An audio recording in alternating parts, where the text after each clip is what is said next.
And then we sailed away on a ship in the sky. Maybe I'm going to bed. Oh, Mother, he really is wonderful, isn't he? See how well he sails the ship. George? George? Now what, Mary? Nana, did you see? Oh! You know, I have the strangest feeling that I've seen that ship before. A long time ago. When I was very young. George, dear. Father. When there's a smile in your heart, there's no better time to start. Think of all the joy you'll find when you leave the world behind and get your cares goodbye. High up and far,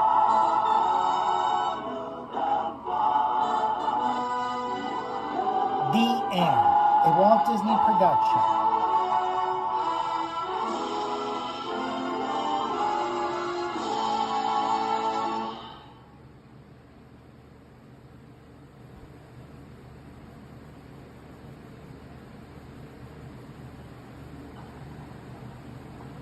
Don't worry, there's nothing wrong with your television set. This is a Pixie Bell. The sound is much too high for human ears. Oh, there you are, Tink. Hey, get that stuff off of me. If you're familiar with the story of Peter Pan, you know that a little sprinkling of Tinkerbell's fairy dust can make you fly. Tink. Tink, wait a minute. Haven't you forgotten something? Aren't you going to take the audience along? Come on, everybody. Here we go! Up to Neverland! Fly away with us, second star to the right and straight on till morning, and discover the behind-the-scenes story of how the timeless tale of Peter Pan was transformed into a soaring Disney classic. But Peter, how do we get to Neverland? The story of Peter Pan began its life on the London stage in 1904. It was written by Scottish novelist and playwright James Matthew Barrie. Sir James Barrie was inspired. I guess he was visited by the muse when he created Peter Pan. It was just a marvelous idea. And the testament is the fact that it's lived all these years and had so many incarnations. He created something that I guess will be immortal. In 1913, a touring company of Peter Pan was seen by this youngster in the small town of Marceline, Missouri. The boy was Walt Disney. He never forgot this epic of boyhood and its unique combination of fantasy and swashbuckling adventure. In 1924, Walt also saw a silent film version of Peter Pan, starring Betty Bronson as Peter. The film contained many innovations, such as a live actress playing Tinkerbell, and special effects that were the state-of-the-art for their day. The silent film, however, adhered to many of the conventions of the stage version of Peter Pan, including the stars rather obviously flying on wires, I flew. a performer in a dog suit as Nana, and a costumed actor as the crocodile. Walt Disney's efforts to make Peter Pan as an animated feature actually began in the late 1930s during the production of Snow White and the Seven Dwarfs, in an era when Disney's filmmaking imagination was at its peak. Animation was in many ways the ideal medium for Peter Pan because it's a fantasy. Walt Disney himself noted, "The cartoon method gave us many advantages over the stagecraft of Barrie's day, which no amount of pixie dust could cure." Here, for the first time, was a medium where the imagination is limitless.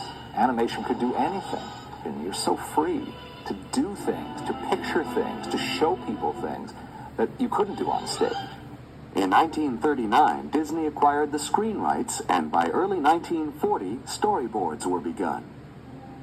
These never-before-seen watercolor illustrations by renowned British artist David Hall were part of Disney's initial work. Hall had also done extensive visual development of Alice in Wonderland for Disney in 1938. In this early version of the story, Nana traveled with Peter and the children to Neverland, as seen in these rare original story sketches.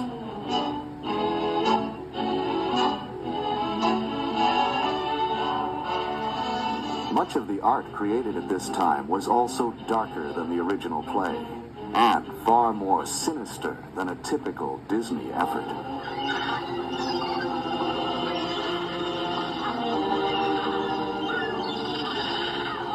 Now, my dear princess, this is my proposition.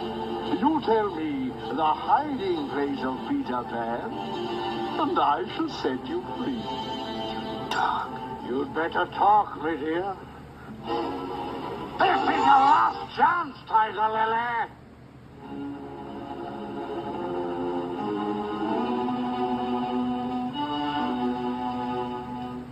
Peter! Here's your spirit.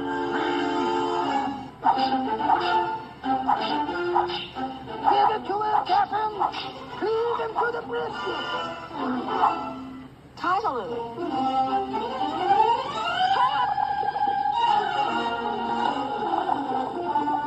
Another part of this early work was an elaborate musical number for Captain Hook's pirate crew, which was ultimately replaced by a different song, The Elegant Captain Hook.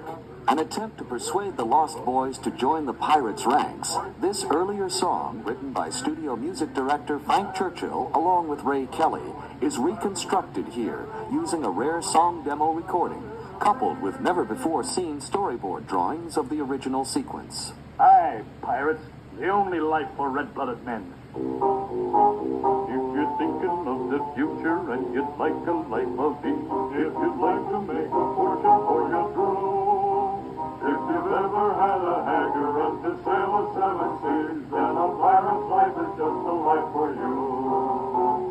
Yo ho ho, up to Erie you must go, so you might as well make up your mind to sign. If you'd like a share of plunder, if you care for blood and thunder, simply step right up and sign a dotted line. By 1941, a basic story structure was completed. However, the onset of World War II stopped the development. After the war, Walt Disney brought Peter Pan back into development. Progress continued throughout the 1940s, including extensive concept art by renowned color stylist Mary Blair. Finally, in 1950, he said, now's the time, let's do it. And they did. The Disney version of Peter Pan has another interesting first.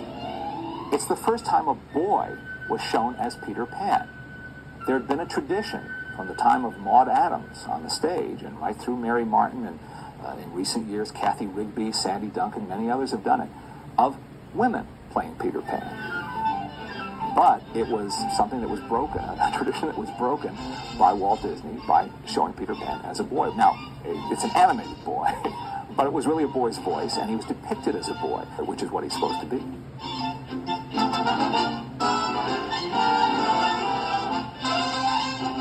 Walt assigned the character of Peter Pan to animator Milt Kahl. I remember hearing Milt Kahl lecture about animation one time, and he said that one of the real challenges for him was animating weightlessness. Animating a character who is sort of floating in midair. Not flying, but just sort of floating. It's details like that that we in the audience are not supposed to think about. Of course, we shouldn't. We're involved in the story.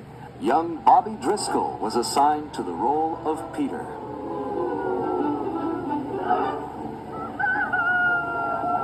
Where is that villain, Captain Hook? I'll slice him up and throw him to that crocodile. I guess Bobby Driscoll was an obvious choice for Walt to make because he was the resident juvenile star at the studio. Driscoll had debuted in Song of the South, after which Disney cast him in several projects, including So Dear to My Heart and as Jim Hawkins in Treasure Island. Get on with it, girl. My name is Wendy. Wendy Moore, answer the door. Wendy's enough. Walt also didn't have to look far for the voice of Wendy. he found what he called the gentle and gracefully feminine voice in the same actress who had played Alice in Wonderland, Catherine Beaumont. I heard about Peter Pan because the studio had started working on the writing part of it. I went directly from finishing Alice and immediately started working on the voice for Wendy. Oh, slave in the mirror, come from the farthest space. Through wind and rain, I am here, young mistress. Oh my goodness, you got here in a hurry. I didn't get to finish the magic words. Well, it so happened that I was in the neighborhood. Hans Conried, seen here as the face in the magic mirror, was cast in the tradition of the stage play as both Captain Hook Peter Pan. and Mr. Darling. Out! Out, I say! Hans Conried was inspired casting, you'd have to say, as Captain Hook. He was a consummate actor and had been one of the busiest and best radio actors throughout the 30s and 40s. So he was well schooled in how to act a part vocally. Peter Pan will be blasted out of Neverland forever. To bring the villainous Captain Hook to animated life, Walt assigned veteran animator Frank Thomas.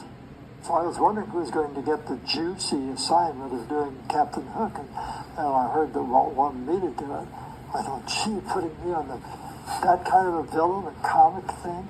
The story man, Ed Penner, had seen him as a foppish guy, grand manners, thought this is the way to live, midnight suppers, wine, all these gourmet connoisseur type things. While the director saw him as a tough, mean guy who'd shoot the cannon and shoot his own crew on the ship, and he was a menacing villain. He was a menacing opponent for Peter Pan. Now let me see. Where was I? Walt knew that for his version of Peter Pan, Tinkerbell would have to be developed as a fully realized character. From the late 1930s on, character sketches trace Tinkerbell's development, and each reveals the then current conception of feminine beauty. The character that I worked on was Tinkerbell, and Tinkerbell was visualized as a spot of light, which no doubt was something like a strong flashlight that moved around on the background of the stage. In our medium, you couldn't just use a spot of light. So I came up with the design that you see here. She's a pure pantomime character, which in itself I think is very interesting. That she didn't talk, but you know what she's thinking. There's been a rumor for years that she was patterned after Marilyn Monroe. It's the kind of likable story people will repeat because it sounds good, but it doesn't really wash because she was not a star yet. She was not a superstar or a pop culture icon. She was in Hollywood, but the designers and animators at Disney wouldn't have known who she was. I was Tinkerbell. I got this call to come over to Disney to do this audition. And they said, we want her to step on a mirror, a hand mirror that's on a dresser, look down, preen herself, and then suddenly see her hips and be very uncomfortable with the size of them. So I did. I said, certainly. And I stepped on and I looked down and I saw my hips and I measured them. I stamped my foot and marched away. And they said, would it be convenient for you to come next Tuesday? So they knew that I had the imagination that they needed. The use of Margaret Carey as a live model for Tinkerbell was only part of the considerable reference used by Disney animators to bring Peter Pan to the screen. The second part of my performance after the recording was done was what was really making the film, although in this situation it wasn't a film the audience saw. It was only for the animators, and it basically was done so that the animator could watch the action taking place. The audience always got confused when we talked about live action help. We'd say, well, an artist needs a model. You gotta have something to guide you. But it's also very helpful in little ways of a guy turning and looking back over his shoulder, how far do you turn his head, and you find if you got the real person to do it, this other arm here would come out as a turn, or something would come up to his chin, or some little thing you hadn't thought of. And very often that would make the scene come alive. A codfish on a hook. I'll get you for this plan. If it's the last thing I do. If America has an art form, I'd say it's the Disney feature cartoon. After nearly 2 decades of work, dozens of story treatments, and thousands of drawings, Walt Disney's Peter Pan was finally finished. It was first released on February 3rd, 1953, and was an immediate audience favorite. It has remained one of Disney's greatest animated achievements and a beloved classic. When we watch Peter Pan, guess what? It's all safe. We all come back all right. It's a story that has meaning for everybody, adults, looking back and seeing this little boy who doesn't want to grow up.